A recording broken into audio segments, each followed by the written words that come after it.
بہت ہوں گے مغنی نغمۂ تقلید یورپ کے، مگر بے جوڑ ہوں گے اس لیے بے تال و سم ہوں گے۔ یورپ کی پیروی کا نغمہ گانے والے بہت ہوں گے، لیکن ان میں چونکہ اتفاق نہیں ہوگا اس لیے وہ بے سرے ہوں گے، یعنی ان کی باتوں میں کوئی تاثیر نہیں ہوگی۔ ہماری اصطلاحوں سے زبان آشنا ہوگی، لغات مغربی بازار کی بادشاہ سے ضم ہوں گے۔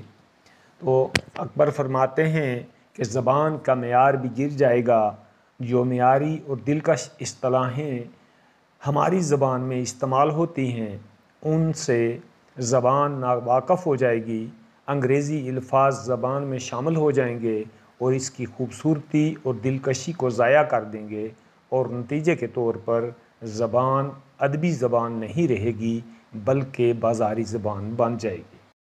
بدل جائے گا معیار شرافت چشم دنیا سے، زیادہ تھے جو اپنے زعم میں وہ سب سے کم ہوں گے۔ دنیا والوں کی نظروں میں شرافت کا معیار بھی بدل جائے گا، اچھے اور نیک اور صاف رکھنے والے لوگ کم ہو جائیں گے۔ گزشتہ عظمتوں کے تذکرے بھی رہ نہ جائیں گے،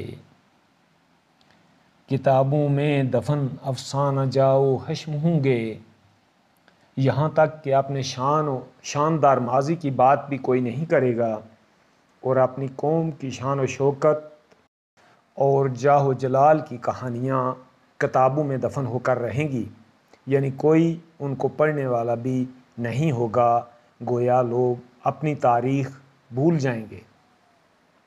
کسی کو اس تغیر کا نہ حس ہوگا نہ غم ہوگا، ہوئے جس ساز سے پیدا اسی کے زیر و بم ہوں گے۔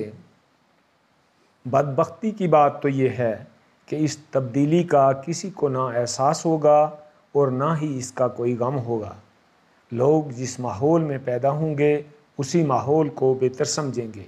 اور نظم کا آخری شعر ہے، تمہیں اس انقلاب دہر کا کیا غم ہے اکبر، بہت نزدیک ہے وہ دن نہ تم ہوں گے نہ ہم ہوں گے۔ تو شاعر مایوسی کی حالت میں اپنے آپ سے مخاطب ہو کر فرماتے ہیں کہ اے اکبر، تم اس تہذیب و تمدن کے زوال پر غم زدہ کیوں ہوتے ہو، کیونکہ تم تو آنے والے زوال پذیر دور تک زندہ نہیں رہو گے۔ وہ دن بہت نزدیک ہے جب تم اس دنیا سے چلے جاؤ گے۔